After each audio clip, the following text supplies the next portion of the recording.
Welcome to my kusina! So today magluluto tayo ng seafood butter. So nandito yung mga ingredients natin na gagamitin. So nakita nyo naman, mamaya papakita natin yung buong details ng ingredients. So ngayon mag-uumpisa na tayo. So it depends to you guys kung anong seafood ang gagamitin nyo. Kung meron kayong mga allergies, sorry na lang guys. So ito yung pinaka-famous na seafood butter ng for sure, buong mundo naman is nag-search tungkol dito. So, yun. Makikita nyo naman dito, ito ay salo-salong condiments or ingredients. Makita nyo itong colorful na to. Mamaya, imimix natin to sa sauce. Ito yung nagpapasarap actually ng seafood butter. So, meron tayong mussels. We got the big prawn. We got the sausage. Siyempre, ang star ng seafood, lobster, guys. So, kasi yung mga favorite na lobster dyan. And this one, we got the squid. Actually, the squid din to. Pero, hati-hati na siya. And we got the crab, potato, the corn, minced garlic, minced onion. Siyempre, ito hindi mawawala ito sa seafood butter. Ito yung actually, para sa akin, ito yung nagpapasarap pa. Ito yung pinaka-star sa ingredients. Yun yung alam ko Kaya, bahala na kayo. So, we got this garlic and herb. Ginagamit ko siya kapag papakuluan ko na yung mga seafood para mas malinamnam. So, we have unsalted butter, lemon, bay leaf, and Himalayan salt. So, para sa akin, kapag ang food na lulutuin ko is very special, I always use Himalayan salt. So, hindi ko alam kung bakit, kasi parang may kakaibang lasa sa Himalayan salt compared dun sa regular salt. So, ito yung lagi ko ginagamit pag special na niluluto ko para sa special na tao sa puso ko. Alam niyo na yun, kung sino yun. So, ito, gagamit din tayo ng olive oil para healthy, para hindi masunog yung butter natin. So, ito naman, pinagsama-sama ko na siya sa isang plato. As usual, makikita nyo, pinagsama-sama ko na siya. Ganda ng kulay, no? So, ito, onion powder, chili flakes, garlic, ground black pepper, paprika, lemon pepper, I got nutmeg too, and I have the cayenne pepper, dried parsley, curry powder. So yan yung main ingredients para sa natin. We're going to boil the water, so make sure na talagang nagbo-boil na siya, okay guys? Okay, let's start with the salt. Let's put the salt now. Salt. And next, we're gonna put the lemon. Just squeeze the lemon.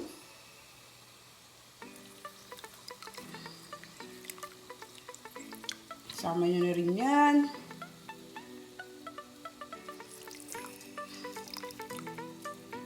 Okay. Siyempre, hindi mawala ang bay leaf sa aking ingredients.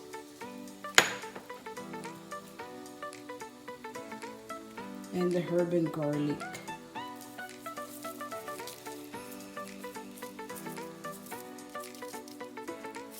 So, ayan. Hayaan muna natin siyang kumulo. So, ayan na po. Kumukulo na siya. Lagay na natin ngayon yung lagay na natin yung corn. Dahan-dahan. Take it slowly but surely. Alright, so yung corn is giving more flavor to our boiling water because corn gives some sweetness, okay? Also, we're gonna put this potato.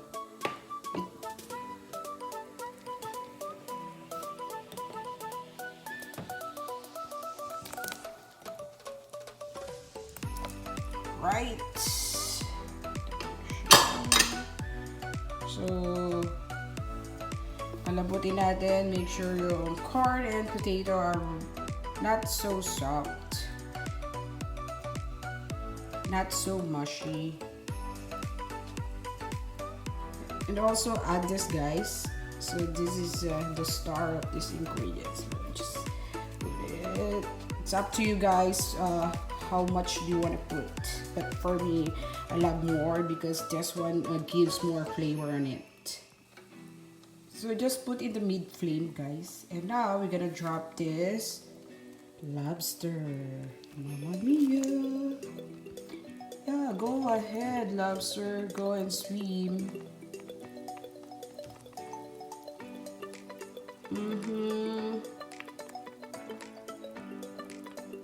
Ito yung kaaway ni SpongeBob actually.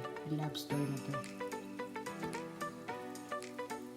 Ayan lang natin siyang ma-absorb. Just let it to be absorb all the ingredients. Now, we're gonna add all this crab here. Already! Para na siyang ano, no? So, haluin natin. Let's take this off.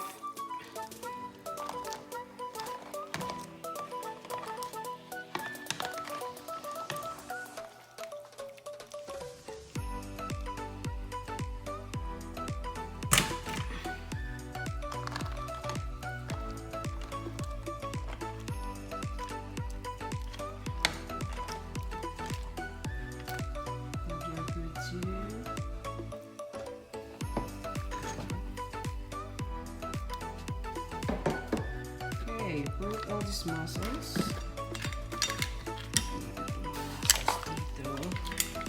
Add the mussels. This is very quick one because this one was blanched already. So just make sure saglit lang because pag na-overcook is hindi siya maganda. Okay, now let's add the sausage.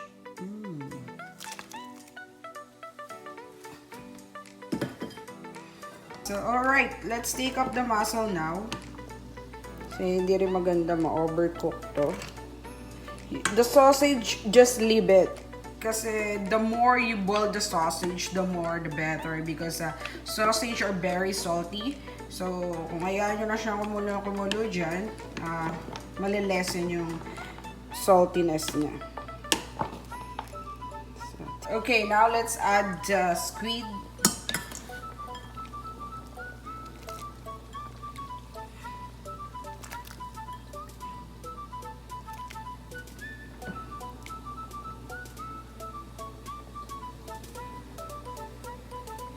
And let's add the mother too. Squid mother. Okay, I use olive oil first so it won't burn your butter. Low flame. Then I cut all my butters into square para madali siyang matunaw. So this is unsalted butter. You can use salted butter too. The last time kasi I used the unsalted one.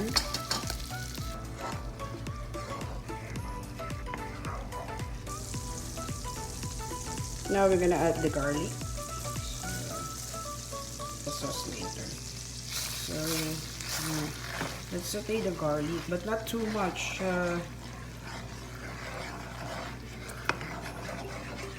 Just a little like light golden brown. Yeah, medyo light golden brown na siya, no? Now we got add the onion.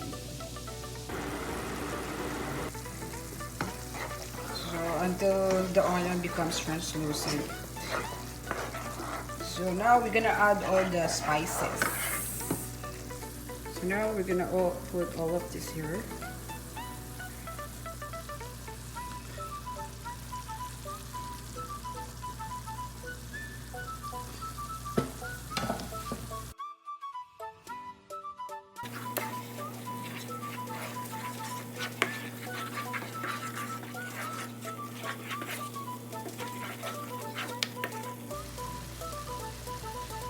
Okay, add 1 cup of water.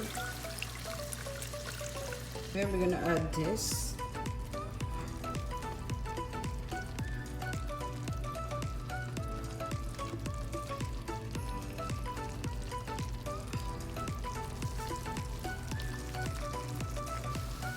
Okay, add 1/4 cup of brown sugar.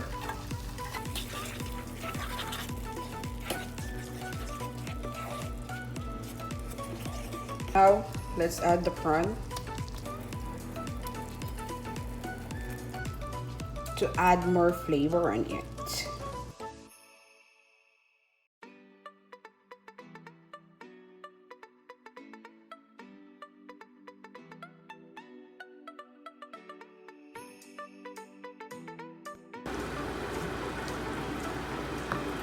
Okay.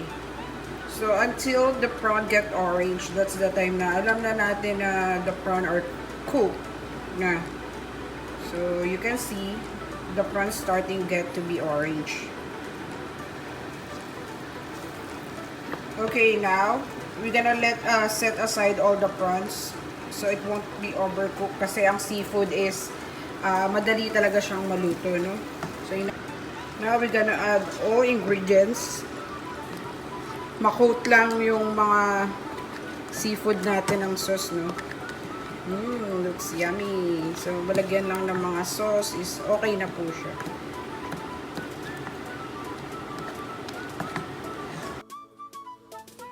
So, ayan na po ngayon yung kinalabasan na ng seafood butter natin. Nakakagutom. Luto na po siya. Transfer na lang natin sa malaking lagayan. Ayan na po ang ating seafood butter. Napakasarap po. Ako na po nagsasabi sa inyo. Sakto yung anghang, sakto yung tamis, sakto yung mga seasoning. Grabe. Talagang nakakagutom.